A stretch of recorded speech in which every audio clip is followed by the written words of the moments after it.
नमस्कार दोस्तों, स्वागत है आपका DLS study point YouTube channel पर।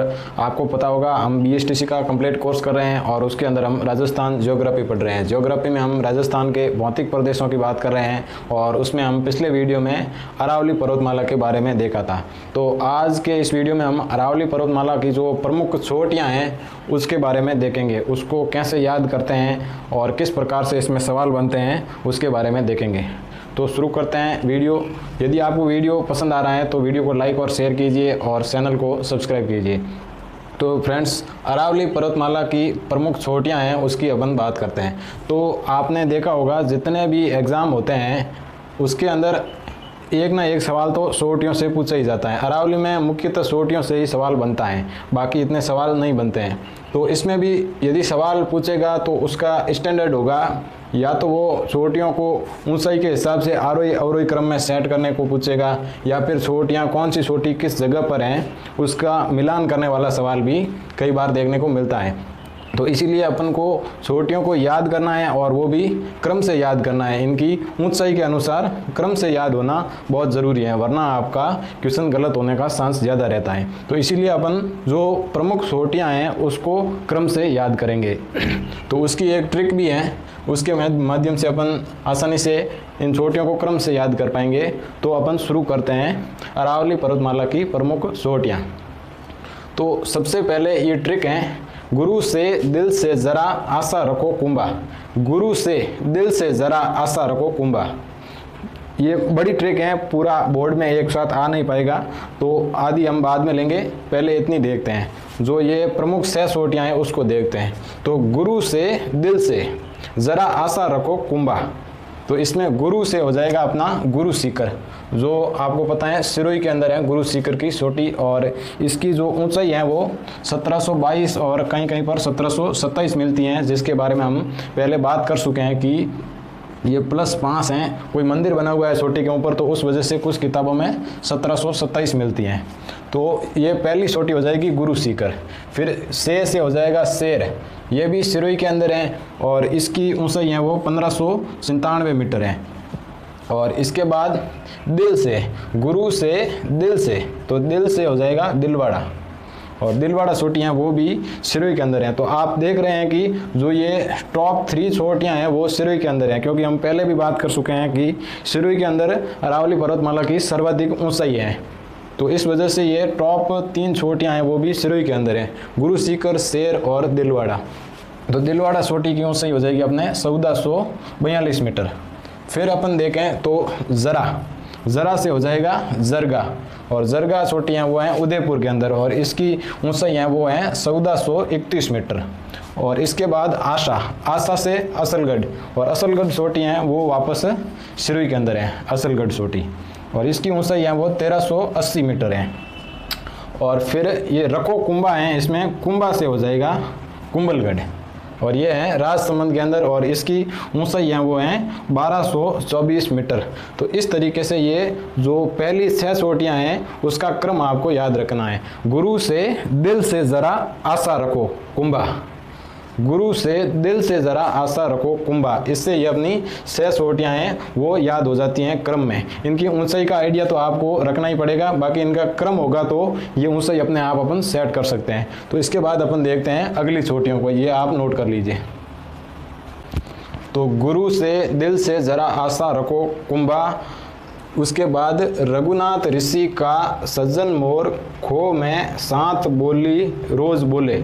इस तरीके से अपनी कंप्लीट ट्रिक हो जाएगी इन चोटियों को याद करने की। तो एक बार आप ट्रिक को देख सकते हैं कि गुरु से दिल से ज़रा आशा रखो कुंभा, रघुनाथ ऋषि का सज्जन मोर खो में साथ बोली रोज बोले। तो इससे आप इन चोटियों को याद रख पाएंगे।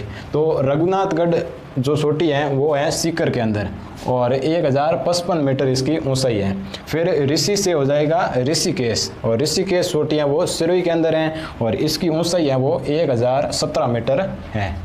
और फिर रघुनाथ ऋषि का से हो जाएगा कमलनाथ, और कमलनाथ चोटी है वो उदयपुर के अंदर है, और इसकी ऊंचाई है वो 1001 मीटर है। फिर सज्जन से हो जाएगा सज्जनगढ़, और सज्जनगढ़ है उदयपुर के अंदर, और इसकी ऊंचाई है वो है 938 मीटर। फिर मोर से हो जाएगी मोरमती, और इस मोरमती चोटी को टॉडगढ़ चोटी भी कहते हैं, और ये है वो अजमेर के अंदर स्थित है। मोरमती जिसे टॉडगढ़ कहते हैं अजमेर में स्थित हैं, और इसकी जो ऊंचाई है वो 934 मीटर है। इसको आप सही से याद रखिए। फिर खो से हो जाएगा खो चोटी, और ये है जयपुर के अंदर, और इसकी ऊंचाई है वो 920 मीटर है।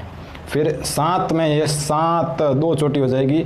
सा से हो जाएगा सायरा, ये उदयपुर में, और त से हो जाएगी तारागढ़, ये है अजमेर के अंदर, और इनकी ऊंचाई है वो सायरा की ऊंचाई है 900 मीटर, और जो तारागढ़ अजमेर है वो 873 मीटर इसकी ऊंचाई है।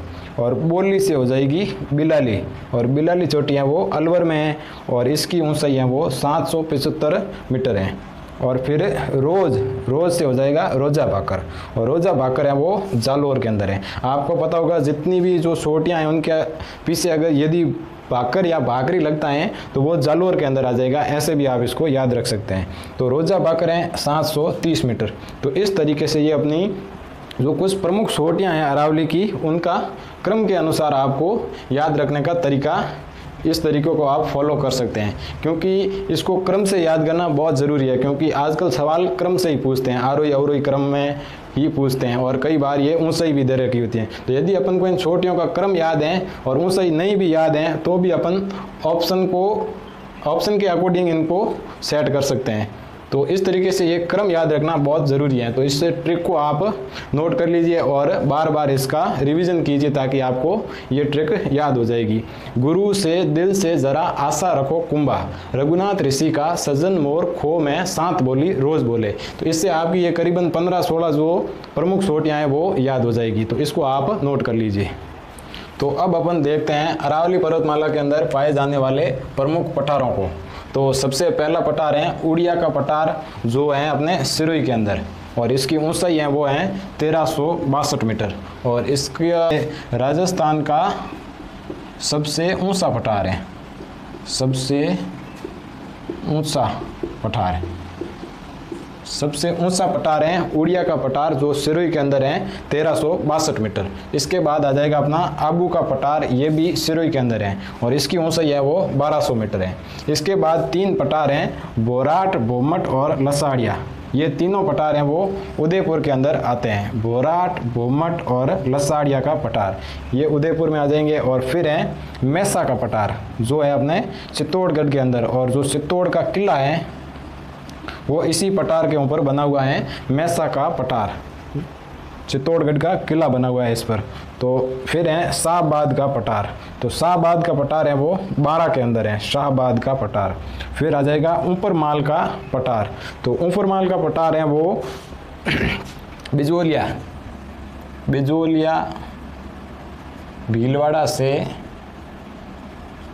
भीलवाड़ा और भैंसरोडगढ़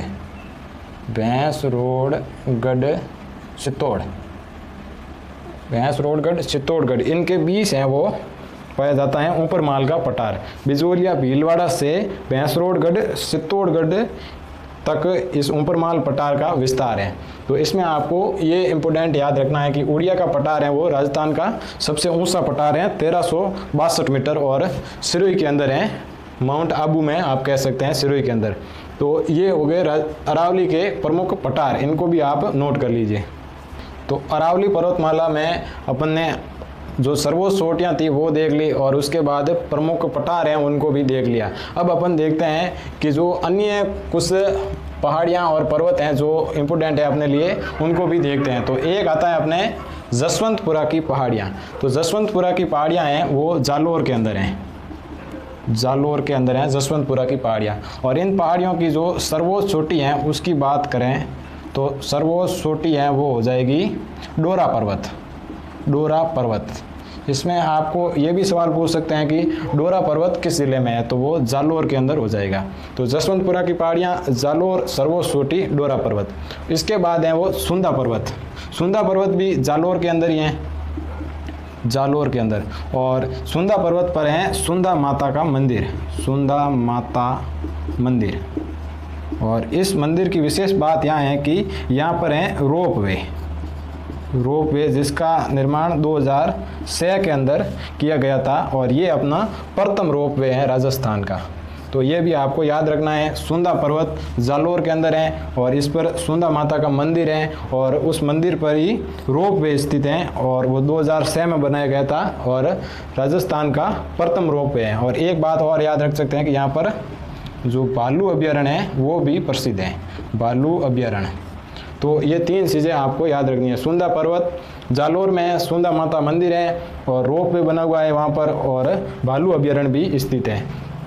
तो इसके बाद अपन देखते हैं जो अन्य छोटी छोटी पहाड़ियाँ हैं उसको भी याद करने का एक तरीका है। जैसे कि किसी पहाड़ी के पीछे भाकर या भाकरी, ये आपको लिखा हुआ मिले तो वो हो जाएगी जालोर के अंदर।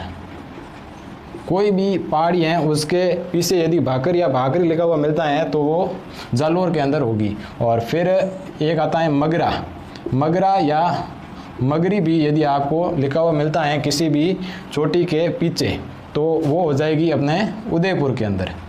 मगरा मगरी उदयपुर में और भाकर भाकरी जालोर में। और एक और आता है डूंगर, डूंगर या डूंगरी। यदि डूंगर या डूंगरी लिखा हुआ मिलता है आपको तो वो चोटी है वो हो जाएगी जयपुर के अंदर।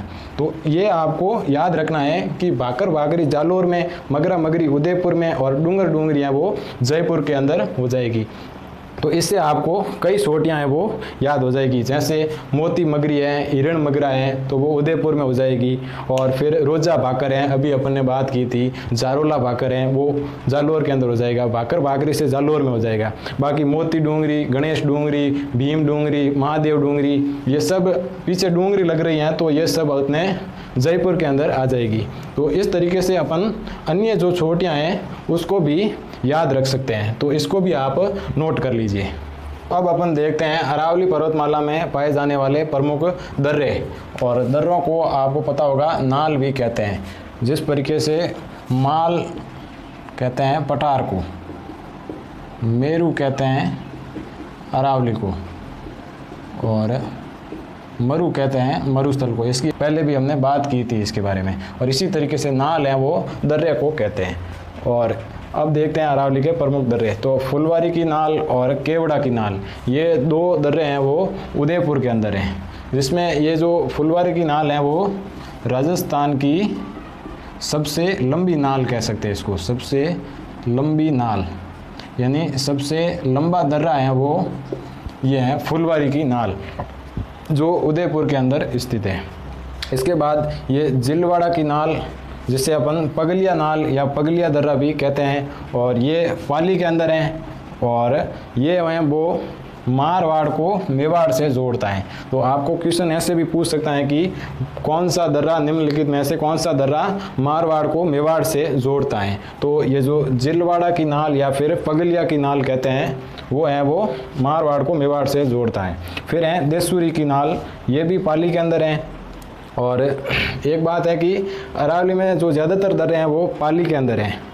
तो देसूरी की नाल है वो भी पाली में है। और ये है वो पाली को श्यार भुजाजी राजसमंद से जोड़ता है। पाली को राजसमंद से जोड़ने वाला दर्रा कौन सा है तो वो हो जाएगा देसूरी की नाल जो पाली के अंदर स्थित है। और इसको भी अपन एक तरीके से कह सकते हैं कि मारवाड़ को मेवाड़ से जोड़ने वाला।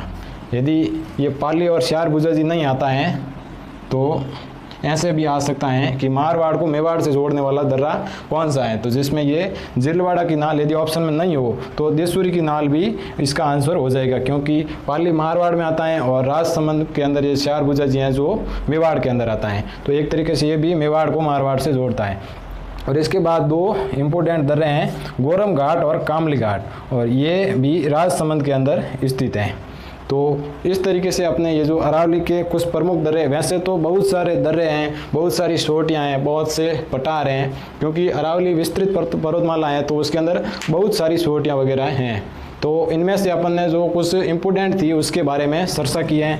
इसके बाद यदि आपको इसके संपूर्ण नोट्स चाहिए कि भाई जितनी भी चोटियाँ वगैरह हैं उनको ढंग से याद करना हो तो उसके जो नोट्स हैं वो अपने इस वीडियो के डिस्क्रिप्शन में टेलीग्राम चैनल के लिंक दे रखी हैं, उस पर जाइए और उसको ज्वाइन कीजिए। उसमें आपको इसके यहाँ पर जो भी क्लास होती हैं उसकी PDF में नोट्स आपको वहाँ मिल जाएंगे, तो वहाँ से डाउनलोड कीजिए और अच्छे से हाथ से कॉपी में लिखकर इनको याद करने का प्रयास कीजिए, क्योंकि जब तक ये याद नहीं होगा तो किसी काम का नहीं है। तो इस तरीके से अपनी जो अरावली पर्वतमाला यानी राजस्थान के भौतिक प्रदेशों का दूसरा भाग है वो कंप्लीट हो चुका है। तो इसके बाद अपन अगले वीडियो में जो पूर्वी मैदानी प्रदेश हैं उसके बारे में बात करेंगे। तो इस वीडियो में इतना ही, मिलते हैं नेक्स्ट वीडियो में, तब तक के लिए धन्यवाद।